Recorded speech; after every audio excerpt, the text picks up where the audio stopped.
you to that level of would be herd immunity. About the Russian bounties and whatnot, but can you say that he was briefed today?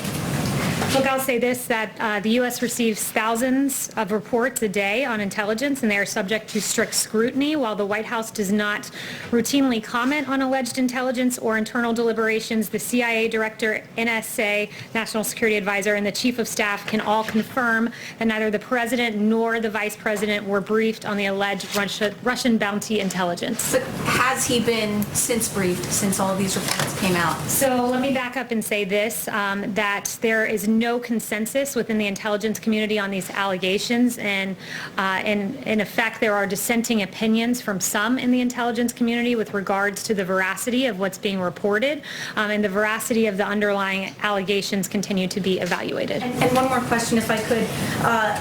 Is he upset that this intelligence was reportedly shared with the British government, but not him? I have no further comment on that other than to just point you back to the two assertions that I made previously. Kristen. Thank you, Kayleigh. How did the president not be briefed on the Russia bounty story? Was he out of the loop by his own intelligence community? No, as I noted, there was not a consensus among the intelligence community, and in fact there were dissenting opinions within the intelligence community, and it would not be elevated to the president until it was verified. President Trump tweeted overnight, "Intel just spoke to me." What specifically does that mean? Who spoke to him?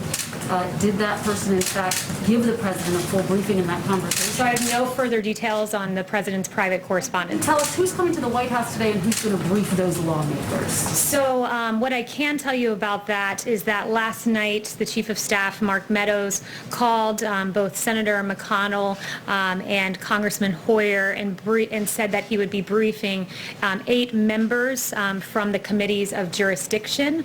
So there was a bipartisan invitation extended, but no further details other than that. Is that briefing going to happen today, Kayleigh? Yes, it was ongoing at the time when I came out here, or at least it had started, I think, 30 minutes prior to me coming out here. But they're going to come to the White House? I just want to be clear about what's happening. Members of Congress have come or coming to the White House? Yes. Kayleigh. Okay, I have 2 questions. One, isn't it concerning that there was even a hint of credibility to this report that the Russians were offering to pay Taliban-linked militants to kill American troops, and the president was not told about it? Has the National Security Advisor or anyone explained why they didn't think it rose to the level that the Commander-in-Chief should find out about it? So intelligence is verified before it reaches the President of the United States, and in this case it was not verified. I would note this, though, when the president, there's no stronger advocate for our servicemen and women than President Trump. He never hesitates to act when there is a threat to our servicemen and women. For example, in Syria in 2018, when dozens of Russian mercenaries were killed in retaliatory defensive U.S.-led strikes.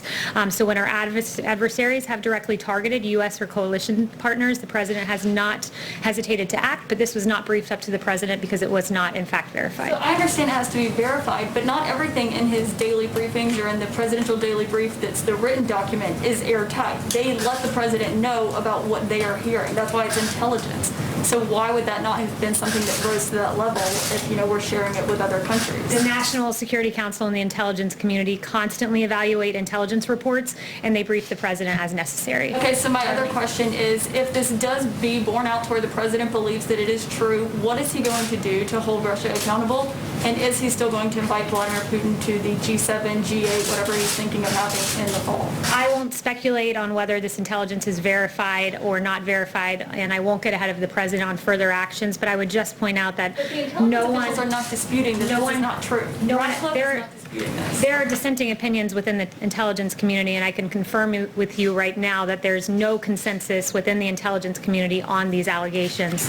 And further, I would just point out, I won't get ahead of the president on actions, but with regard to Russia, this president has been extremely strong on Russia, imposing sanctions on hundreds of Russian individuals, expelling dozens of diplomats, closing 2 Russian consulates, withdrawing from an INF treaty, and several other actions. Disputing it in the intelligence community. I have no further notifications for you other than to tell you there's no consensus, and there are dissenting opinions from some within the intelligence community. You don't think this report is true? I'm telling you this, that there's no consensus in the intelligence community, and that the dissenting opinions from some in the intelligence community exist. Darlene. Thank you, Kayleigh. I wanted to go back to the tweet the president tweeted yesterday and then removed. This morning you said that he didn't hear the phrase white power in the portion of the video, and that when it was signaled to him that that was there, he took the tweet down. So does the president retweet other people's tweets and videos without knowing the full contents of what he's retweeting? No, he did not hear that particular phrase when he tweeted out the video. And Listen to the video before retweeting it? he did, and he did not hear that particular phrase.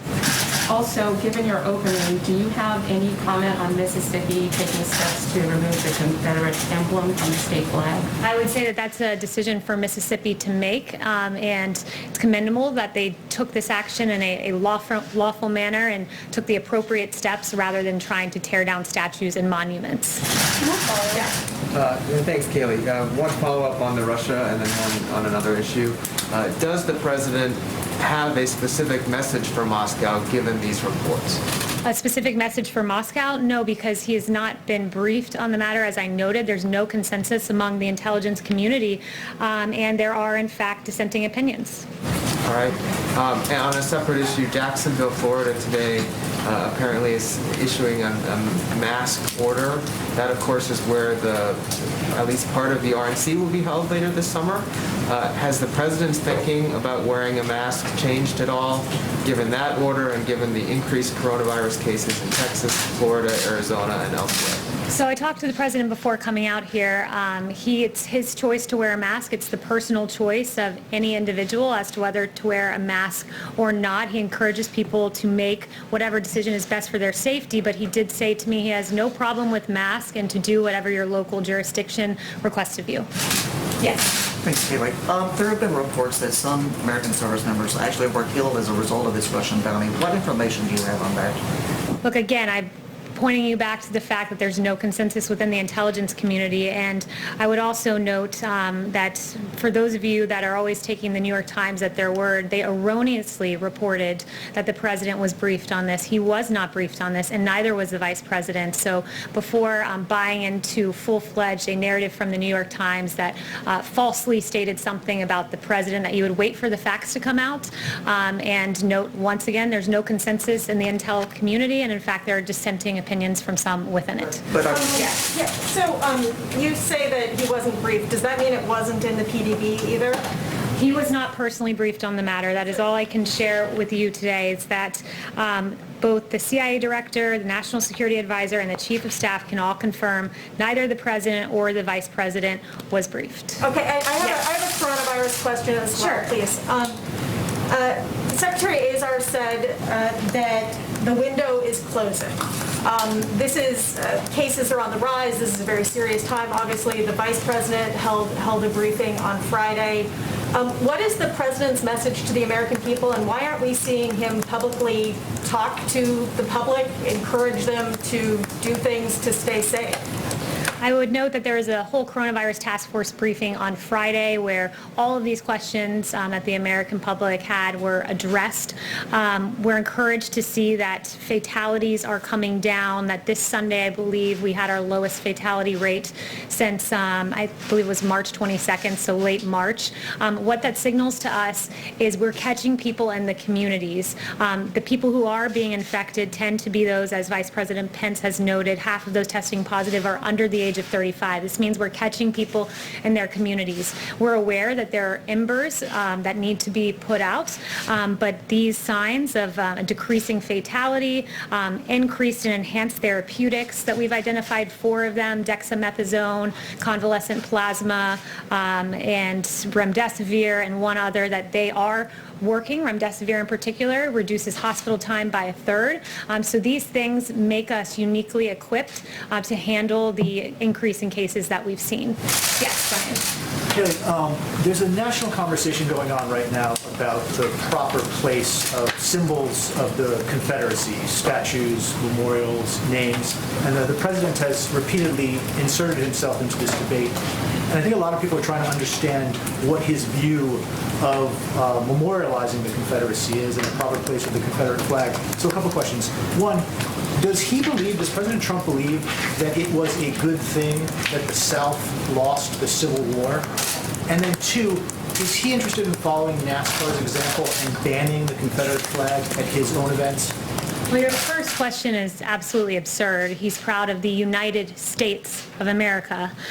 Second, with regard to our statues, Americans oppose tearing down our statues. There's a Harvard-Harris poll released just last week that shows 60% of respondents said the statues should remain, and 71% said local governments should block groups from physically destroying the statues. So he stands on the side of preserving our history. The question was actually about the Confederate flag at his rallies. Is he interested in banning the Confederate flag at his rallies? That would be a question for his campaign, but look, this president's focused on taking action, on fixing problems. It's why he had his executive order just a few weeks ago to keep our streets safe and secure. That's where his focus lies, and I think that those who are tearing down statues, they do appear to have no ideology when they're tearing down statues and defacing statues of Matthias Baldwin, an abolitionist, Hans Christian Heg, who died fighting for the Union Army during the Civil War. A memorial for African American soldiers who fought in the Civil War was damaged in Boston, and a monument to fallen police officers was vandalized in Sacramento. This is unacceptable. It's why the president took strong action. It's why he has an executive order saying those tearing down statues will be punished to the fullest extent of the law. It's why 4 people will charge. He will not stand for lawlessness and chaos. He stands with the 71% of Americans who say there is no place for tearing down statues, as these anarchists are doing across the nation. Christian. It's okay to display the Confederate flag at his events? Christian. Yeah, thanks, Kayleigh. I got a couple. First off, the president's been talking about this big infrastructure push. I'm curious if we're ever going to get a look at the proposal that DOT has been working on. And then secondly, curious if you could give us a little info on how the Phase 4 negotiations are going. Do you get a sense that Congress is open to the back-to-work bonus that the president said he's in favor of? I don't have any updates for you on Phase 4 or infrastructure, but the president has mentioned for the last 3 years he's very keen on Democrats coming to the table and working with us on infrastructure. He's keen on in a Phase 4 seeing a payroll tax holiday, which helps low-wage workers and those who need it most. These are real effective measures that could help the American people, but the onus is really on Democrats to come to the negotiating table. Well, is there any indication that this is going to be different than infrastructure in February? I mean, that was roundly denounced by all the Democrats. Yeah, I won't get ahead of the president or those negotiations. Stephen. Thank you. I have 2 questions. First, about the statues. I covered pretty closely the Trump inauguration rioting trials, and those all ended in essentially jury nullification, and no one was convicted. And I was wondering if President Trump is concerned about the possibility that the same will happen with the people who were charged before for trying to topple the Jackson statue, particularly given his personal role helping apprehend suspects. Look, that'll be a decision for the courts to make and for juries to make, but the president is very keen on seeing these actions brought to justice, because tearing down American monuments and defacing federal property and defacing the Lincoln Memorial are not things the American public want to see, as noted with that 71% poll. Got it. And my second question is, over the weekend, President Trump retweeted a contrast of his presidency and President Obama's, and there was a chart of the different things that President Obama did and President Trump did, and one of the differences was President Obama approving the extrajudicial killings of Americans overseas. There was a little bit of confusion earlier in President Trump's presidency about his position on that. Are you able to clarify whether he opposes that? Look, I would just say this. The president will always point to the difference between his record and that of President Obama, which is what he was getting at with his tweet. You had on one hand the Obama-Biden presidency, the weakest economic recovery since World War II. With President Trump, we got to the hottest economy in modern history. With President Trump, you saw ISIS defeated. With Vice President Biden and President Obama, the so-called JV team of ISIS became the varsity team and overran 2 separate countries. So the president will always draw contrast with President Obama, and those are just 2 of the many, and he was drawing a contrast in that tweet. Blake. Thanks, Kayleigh. I have 2 questions on COVID-19. First off, remdesivir, we found out today the pricing of it going forward for roughly a 5-day trial, $2,300 for government-backed programs, $3,100 in the commercial marketplace. Does the White House, does President Trump approve of that pricing, of that price point, considering there's been some criticism as to whether or not that's too high? So Blake, that's a really good, important and substantive question that I think deserves a good answer to. And first, the wholesale acquisition costs or the federal supply schedule is about $3,200 for a course of remdesivir.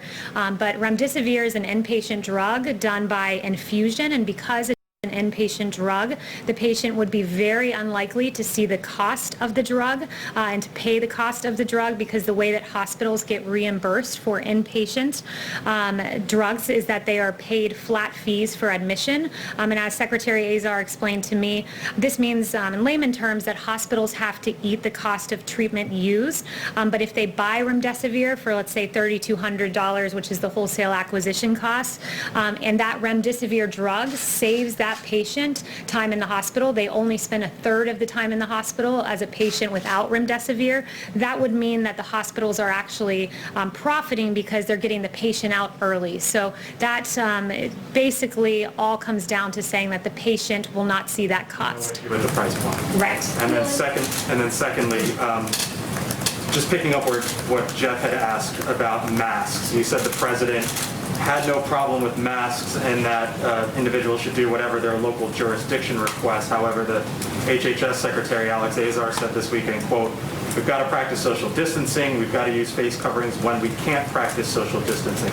So if individuals are going into an area and social distancing cannot be practiced, should they listen to the local jurisdiction in which face masks might not necessarily be mandated, or should they listen to the HHS secretary who says wear a face mask? So the CDC guidelines are recommended but not required, and the president would encourage everyone to follow the orders of their local jurisdiction and CDC guidelines. Thank you. So one question follow-up and then a separate issue. I just want to be clear, there are congressional leaders who are being briefed on the Russia situation, but the president has still not been briefed on the situation? Look, this has been asked and answered. The president is briefed on verified intelligence. And how does he know, if he hasn't been briefed, how is he certain that Russia didn't put out these bounties?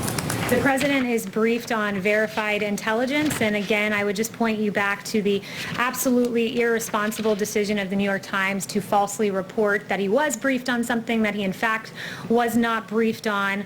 And I really think that it's time for the New York Times to step back and ask themselves why they've been wrong so often. The New York Times falsely claimed Paul Manafort asked for polling data to be passed along to Oleg Deripaska before having to issue a correction. In June of 2017, the New York Times falsely wrote all 17 intel agencies had agreed on Russian interference before having to issue a correction that it was only 4 agencies. In 2017, February of that year, New York Times published a story claiming Trump campaign aides had repeated contacts with Russian intelligence, which even James Comey has said was almost entirely wrong, New York Times. New York Times published a column in March of 2019 by a former Times executive editor that asserted the Trump campaign in Russia had an overarching deal that the quid of help in the campaign against Hillary for the quo of a new pro-Russian foreign policy. That's what we call the Russia hoax, which was investigated for 3 years with taxpayer dollars before ultimately getting an exoneration in the Mueller report. It is inexcusable, the failed Russia reporting of the New York Times, and I think it's time that the New York Times and also the Washington Post hand back their Pulitzers.